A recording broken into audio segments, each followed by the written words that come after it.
بسم اللہ الرحمن الرحیم۔ عزیز طلباء السلام علیکم۔ امید ہے آپ ایمان کی بہترین حالت میں ہوں گے۔ عزیز طلباء، آج ہم جماعت نحو کی اردو کی کتاب کے حصہ نثر میں سے سبق نمبر 8 کتبہ کی پڑھائی کریں گے۔ اس کے مصنف غلام عباس ہیں۔ آپ 1909 میں پیدا ہوئے اور 1982 میں ان کی وفات ہو گئی۔ غلام عباس امرتسر مشرقی پنجاب انڈیا میں پیدا ہوئے۔ دیال سنگھ ہائی اسکول لاہور سے میٹرک پاس کیا۔ بعد ازاں علوم شرقیہ کے امتحانات پاس کیے۔ علوم شرقیہ کیا ہیں؟ علوم شرقیہ جو ہیں وہ مشرقی علوم ہیں، مشرقی ثقافت، تاریخ، فنون، مذاہب اور عقائد کا مطالعہ ہے۔ خاص طور پہ اسلام کا علم جو قرآن اور فقہ اور حدیث سے متعلق ہے اس کو علوم شرقیہ کہتے ہیں۔ لکھنے لکھانے کا شوق انہیں بچپن ہی سے تھا۔ ابتدائی عمر میں غیر ملکی افسانوں کے تراجم کیے۔ بچوں کے رسالے پھول اور خواتین کے رسالے تہذیب نسواں کے مدیر رہے، یعنی کہ ان دونوں اداروں کے وہ سربراہ رہے۔ 1938 میں آل انڈیا ریڈیو سے منسلک ہوئے، وہاں نوکری کی یا اس ادارے سے آپ جڑ گئے۔ 1947 میں پاکستان کا قیام عمل میں آیا تو غلام عباس بھی پاکستان آ گئے۔ کچھ عرصے بعد پنجاب ایڈوائزری بورڈ نے ان کی ادبی خدمات کے اعتراف کے طور پر نقد انعام سے نوازا۔ اعتراف ان کی جو خدمات تھیں ان کو تسلیم کیا اور انہیں نقد انعام دیا، اور حکومت پاکستان نے انہیں ستارہ امتیاز کا اعزاز پیش کیا۔ غلام عباس اردو افسانوی ادب میں کلاسک کا درجہ رکھتے ہیں۔ کلاسک کا مطلب ہے اپنے دور کے بہترین تخلیق کار۔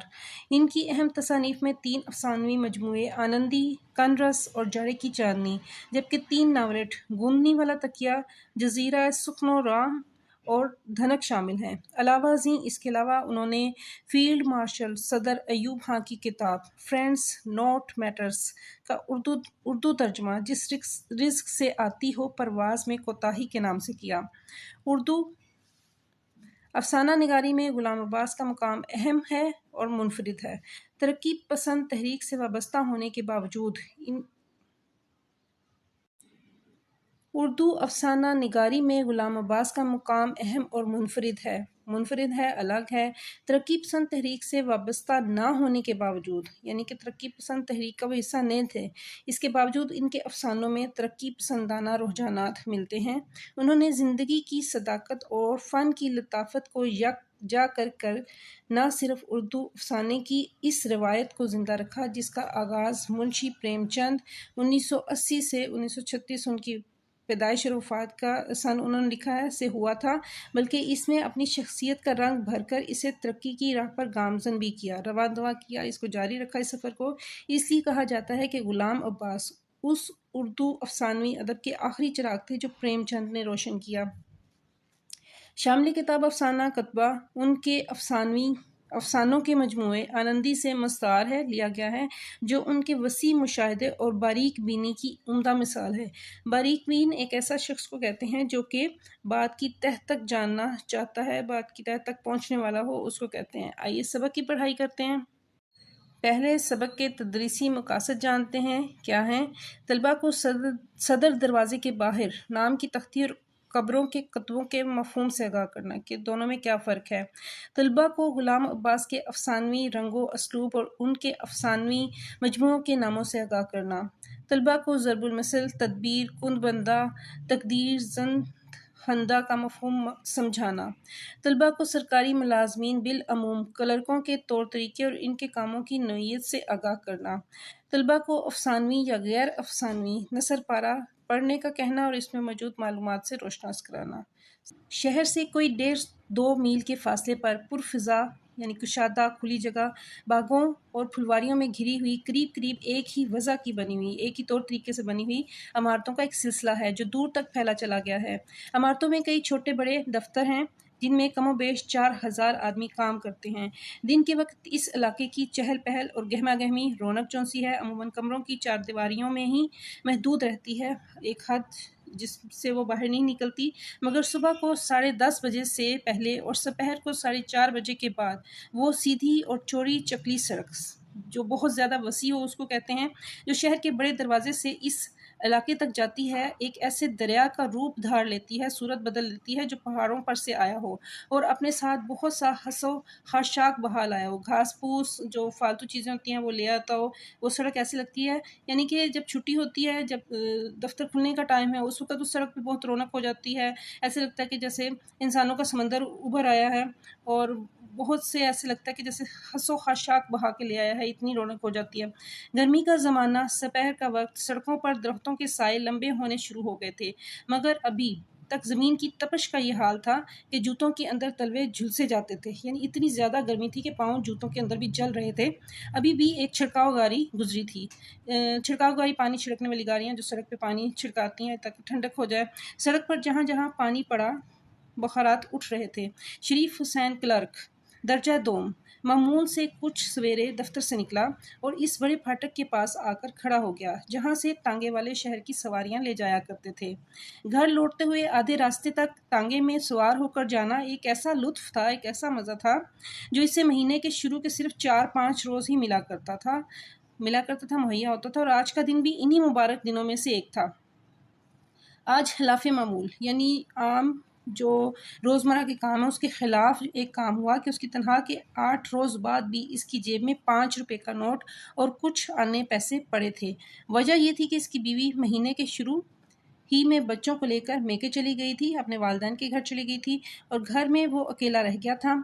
دن میں دفتر کے حلوائی سے 2-4 پوریاں لے کر کھا لی تھیں اور اوپر سے پانی پی کر پیٹ بھر لیا تھا۔ رات کو شہر کے کسی سستے سے ہوٹل میں جانے کی ٹھہرائی تھی۔ بس بے فکری ہی بے فکری تھی، بے فکری، کوئی ذمہ داری نہیں تھی اس پہ۔ گھر میں کچھ ایسا اثاثہ نہیں تھا، ایسا مال نہیں تھا جس کی رکھوالی کرنی پڑتی، نگرانی کرنی پڑتی، اس لیے وہ آزاد تھا کہ جب چاہے گھر جائے اور چاہے تو ساری رات سڑکوں پر گھومتا رہے۔ تھوڑی دیر میں دفتروں سے کلرکوں کی ٹولیاں نکلنی شروع ہوئیں اور ان میں typist, record keeper, dispatcher, accountant, head clerk, superintendent, غرض ادنا و اعلیٰ ہر درجے اور حیثیت کے کلرک تھے۔ ادنا اعلیٰ اونچے اور معمولی جو کام کرنے والے تھے، اور ہر حیثیت کے، ہر مرتبے کے جو کلرک تھے اس ٹولیوں میں شامل تھے، اور اسی لحاظ سے ان کی وضاقتہ بھی ایک دوسرے سے جدا تھی۔ وضاقتہ یعنی ان کی شکل و صورت، جو ان کا اٹھنا بیٹھنا تھا، جو ان کا چلنے کا انداز تھا، ان کی بناوٹ تھی، ان کا لباس، سب ایک دوسرے سے الگ تھا، مگر بعض ٹائپ خاص طور پر نمایاں تھے۔ سائیکل سوار آدھی آستینوں کی قمیض، ہاکی زین کے نکر اور چپل پہنے، سر پر 16 ہیٹ رکھے، کلائی پر گھڑی باندھے، رنگ دار چشمہ لگائے، بڑی بڑی توندوں والے بابو، چھاتا کھولے، منہ میں بیڑی یعنی سگریٹ پیتے ہوئے، بغلوں میں فائلوں کے گتھے دبائے۔ ان فائلوں کو وہ قریب قریب ہر روز اس امید میں ساتھ لے جاتے کہ جو گتھیاں وہ دفتر کے گل گپاڑے میں نہیں سلجھا سکے، شور و گل میں، گل گپاڑا شور شرابہ جو سا سلجھا سکے، حل کر سکے، مکمل کر سکے، ممکن ہے گھر کی یکسوئی میں ان کا کوئی حل سوچ جائے، یکسوئی ایک جگہ پہ اطمینان سے سوچ کے وہ ان کو حل کر لیں، مگر گھر پہنچتے ہی وہ گھرستی کاموں میں ایسے الجھ جاتے، گھریلو کاموں میں، کہ انہیں دیکھنے تک کا موقع نہ ملتا اور اگلے روز انہیں یہ مفت کا بوجھ جوں کا توں واپس لانا پڑتا۔ بعض من چلے ٹانگے بے باک بہادر جو سے ہیں، سائیکل اور چھاتے سے بے نیاز، ٹوپی ہاتھ میں، کوٹ کاندھے پر، گریباں کھلا ہوا جسے بٹن ٹوٹ جانے پر انہوں نے سیفٹی پن سے بند کرنے کی کوشش کی تھی، اور جس کے نیچے سے چھاتی کے گھنے بال پسینے میں تربتر نظر آتے تھے، گیلے نظر آتے تھے۔ نئے رنگ روٹ سستے سلے سلائے ڈھیلے ڈھالے بدقطع سوٹ پہنے، رنگ روٹ کہتے ہیں کہ نیا جو سپاہی بھرتی ہوتا ہے اس کو کہتے ہیں رنگ روٹ۔ بدقطع سوٹ پہنے، اس گرمی کے عالم میں واسکٹ اور نکٹائی کالر تک لیس، کوٹ کی بلائی جیب میں 2-2 3-3 فونٹین پین اور پینسیں لگائے خرامہ چلے آ رہے تھے۔ خرامہ کا مطلب ہے ٹہلتے ٹہلتے آرام سے چلے آ رہے تھے، جو نئے نئے سپاہی بھرتے ہوتے تھے، یہ ان کا حلیہ بیان کیا ہے۔ نکٹائی کالر جو کہ انگریزی گلو بند جو مغربی لباس کا حصہ ہے، کالر کے نیچے باندھنے والی کپڑے کی جو پٹی ہوتی ہے اس کو کہتے ہیں نکٹائی کالر۔ گو ان میں سے زیادہ تر کلرکوں کی مادری زبان ایک ہی تھی، یعنی وہ برصغیر میں رہنے والے تھے اور ہندی ہی یا اردو بولتے تھے، مگر وہ لہجہ بگاڑ کر غیر زبان میں باتیں کرنے پر تلے ہوئے تھے۔ غیر زبان جو انگریزی ہے اس کو سیکھنے کی کوشش میں وہ بضد تھے کہ وہ انگریزی ہی بولیں گے۔ اس کی وجہ وہ اطمینان نہ تھا جو کسی غیر زبان پر قدرت حاصل ہونے پر اس میں باتیں کرنے پر اکساتی ہے، ابھارتی ہے، بلکہ یہ کہ انہیں دفتر میں دن بھر اپنے افسروں سے اسی غیر زبان میں بولنا پڑتا تھا، اور اس وقت وہ باہم بات چیت کر کے اس کی مشق بہم پہنچا رہے تھے، یعنی کہ انگریزی زبان کے اوپر دسترس حاصل کرنے کے لیے وہ آپس میں بھی بات چیت کر رہے تھے راستے میں چلتے پھرتے۔ ان کلرکوں میں ہر عمر کے لوگ تھے، ایسے کم عمر بھولے بھالے نا تجربہ کار بھی جن کی ابھی میسیں بھی پوری نہیں بھیگی تھیں۔ میسیں بھی پوری نہیں بھیگی تھیں کا مطلب ابھی مونچھیں بھی نہیں آئی تھیں، مونچھ کے بال نہیں آئے تھے، اور جنہیں ابھی بھی اسکول سے نکلے 3 مہینے بھی نہیں ہوئے تھے، اور ایسے عمر رسیدہ جہاں دیدہ گھاگ بھی یعنی کہ بوڑھے معزز شہری بھی تھے، جن کی ناک پر سال ہر سال اینک کے استعمال کے باعث گہرا نشان پڑ گیا تھا، اور جنہیں اس سڑک کے اتار چڑھاؤ دیکھتے دیکھتے 25 30 برس ہو چکے تھے۔ زیادہ تر کارکنوں کی پیٹھ میں گدی میں ذرا نیچے خم سا آ گیا تھا، اور کند استروں سے متواتر داڑھی مونڈتے رہنے کے باعث ان کے گالوں اور تھوڑی پر بالوں میں جڑیں پھوٹ نکلی تھیں، جنہوں نے بے شمار ننھی پھنسیوں کی شکل اختیار کر لی تھی۔ پیدل چلنے والوں میں بہترین لوگ بخوبی جانتے تھے، اچھی طرح سے علم رکھتے تھے کہ دفتر سے ان کے گھر کو جتنے راستے جاتے ہیں، ان کا فاصلہ کتنے ہزار قدم ہے۔ ہر شخص افسروں کے چڑچڑے پن اور ماتحتوں کی نالائکی پر نالا نظر آتا تھا، ان کی نااہلی پر ناراض نظر آتا تھا۔ ایک ٹانگے کی سواریوں میں ایک کی کمی دیکھ کر شریف حسین لپک کر اس میں سوار ہوا۔ اب جتنے وہ کلرک وغیرہ نکل رہے تھے ان میں سے ایک شریف حسین بھی تھا، اور اس نے جب گھر جانے کے لیے دیکھا تو ٹانگے کی جو تھی وہاں پہ ایک سواری جو ان سے کم تھی، تو وہ فوراً اس پہ بیٹھ گیا۔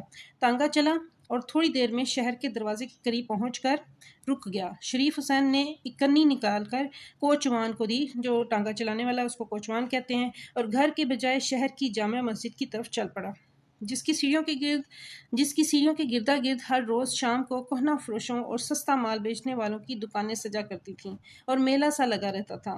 دنیا بھر کی چیزیں اور ہر وضع اور ہر کماش کے لوگ یہاں ملتے تھے، ہر قسم کے کماش، ہر قسم کے۔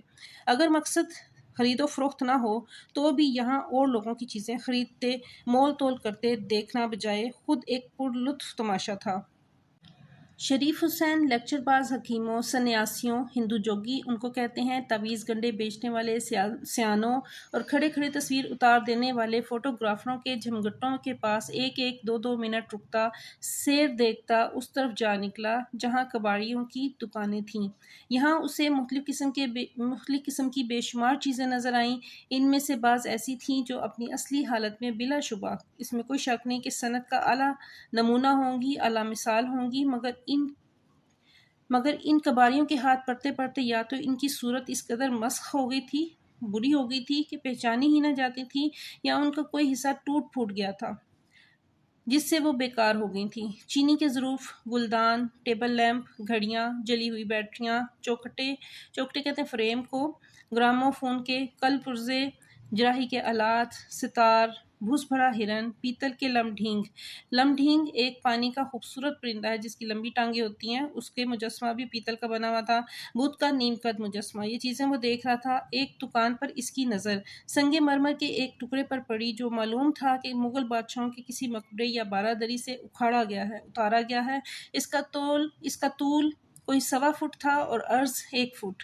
شریف حسین نے اس ٹکڑے کو اٹھا کر دیکھا، یہ ٹکڑا ایسی نفاست سے تراشا گیا تھا، ایسی عمدگی سے بنایا گیا تھا کہ اس نے محض صرف یہ دیکھنے کے لیے کہ بھلا کباڑیا اس کے کیا دام بتائے گا، قیمت دریافت کی، قیمت پوچھی۔